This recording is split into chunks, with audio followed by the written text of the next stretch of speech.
Hello everyone, I'm here to discuss the most important current affairs of today from UPSC perspective. The articles have been taken from The Hindu and the Indian Express. So without a further ado, let's begin. The first news article says that the West Bengal Legislative Assembly has passed a resolution for the formation of the Legislative Council. But why is the Legislative Council being formed now? Actually, the Chief Minister Mamata Banerjee lost the assembly elections from her constituency in Nandigram. So Article 164 Part 4 says that a minister who for any period of 6 consecutive months is not a member of the legislature of the state shall, at the expiration of that period, cease to be a minister. So two options are available to the minister who is not a member of the legislature.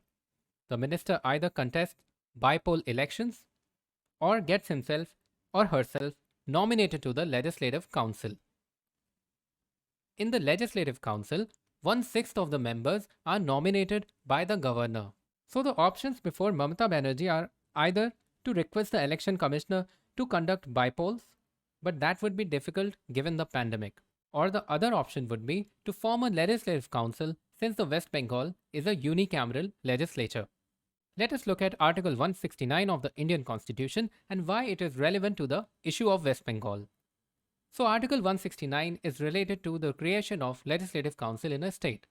It says that Parliament may, by law, provide for the abolition of the Legislative Council of a state having such a council, or the creation of such a council in a state having no such council if the Legislative Assembly of the state passes a resolution to that effect by a majority of the total membership of the Assembly and by a majority of not less than 2/3 of the members of the Assembly present and voting.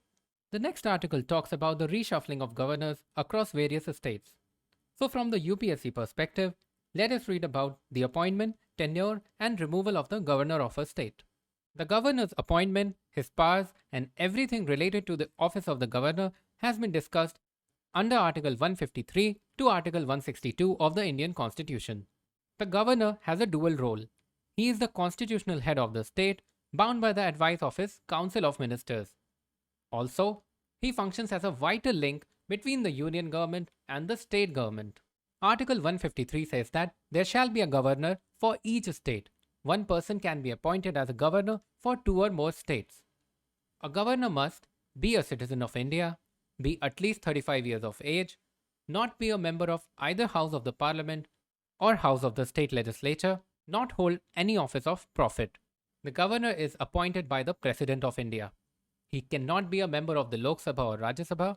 If he has been a member of either of the house, he should vacate the seat on the first day as governor in the office.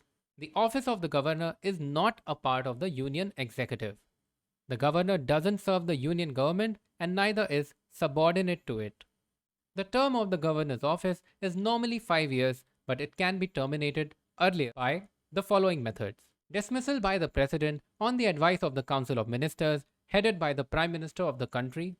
Dismissal of governors without a valid reason is not permitted. However, it is the duty of the President to dismiss a governor whose acts are upheld by the courts as unconstitutional and malified.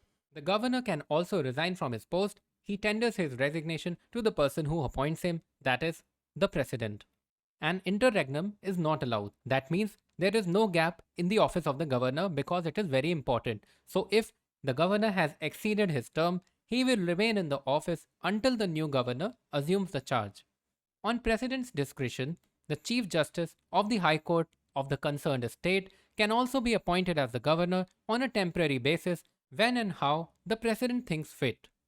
The next news is an editorial from The Hindu which talks about the federal nature of the Indian polity, and the article points out at the various nuances in the federal structure of India. Federalism is the basic structure of the Indian Constitution.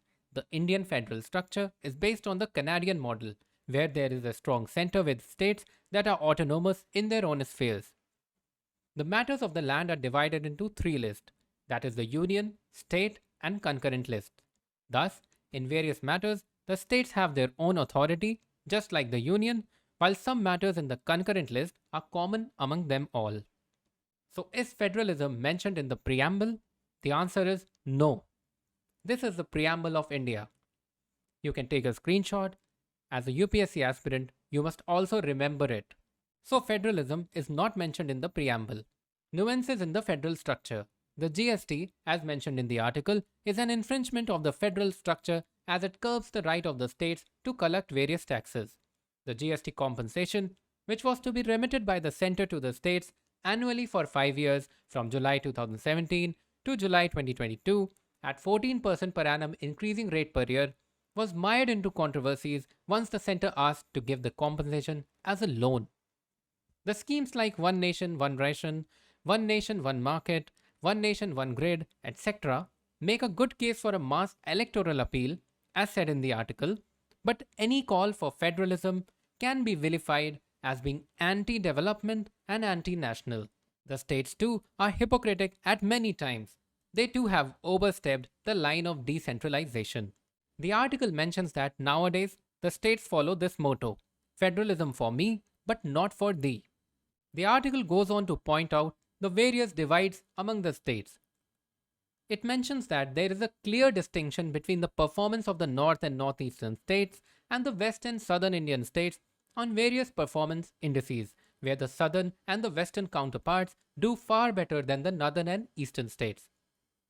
The states which have done well should come together and make efforts to improve the states which have not done well in certain areas of socio-economic development. They should form joint policies on issues like migrant labours, state border crimes, border disputes, water sharing, etc. The next article is about the open source project of the government. First, let us read an important news related to it. So, India is making its digital platform for COVID-19 vaccination drive, the CoWIN, open source for all countries to access, adapt and use. This is perhaps the first time that any country is making a software platform developed by its public sector open for the world. Now let us look at the ONDC project. So the Open Network for Digital Commerce project is undertaken by the Department of Promotion of Industry and Internal Trade. This is an important point, you must remember it. So the DPIIT issued orders for appointment of an advisory committee for its ONDC project that is aimed at curbing the digital monopolies. The National Health Authority CEO and former TRAI chairman R.S. Sharma and Infosys non-executive chairman Nandan Nilekani are on the council. So what does open source mean? Making a software or a process open source means that the code or the steps of that process is made available freely for others to use, redistribute, or modify. For example, the operating system of Apple's iPhones, that is the iOS, is a closed source, meaning it cannot be legally modified or reverse engineered. On the other hand, Google's Android operating system is open source, and therefore it is possible to tweak the operating system as has been done by the Samsung, Xiaomi, OnePlus, etc. to modify it for their respective hardwares. Another commonplace example is the Windows operating system, which is a closed source, whereas the Linux is an open source operating system. The web browser Firefox is an open source software. So what is the utility of open source in e-commerce? So if the ONDC gets implemented and mandated, it would mean that all e-commerce companies will have to operate using the same processes. This could give a huge booster shot to smaller online retailers and new entrants. As per DPIIT, ONDC is expected to digitize the entire value chain, standardize operations, promote inclusion of suppliers, derive efficiency in logistics. This is a screenshot from the website of the DPIIT. Note down this important point that in 2018, the matters related to e-commerce were transferred to the DPIIT. It comes under the Ministry of Commerce and Industry. That's all for today from my side. Do write in the comment section if you have any query regarding a particular topic. Thank you so much.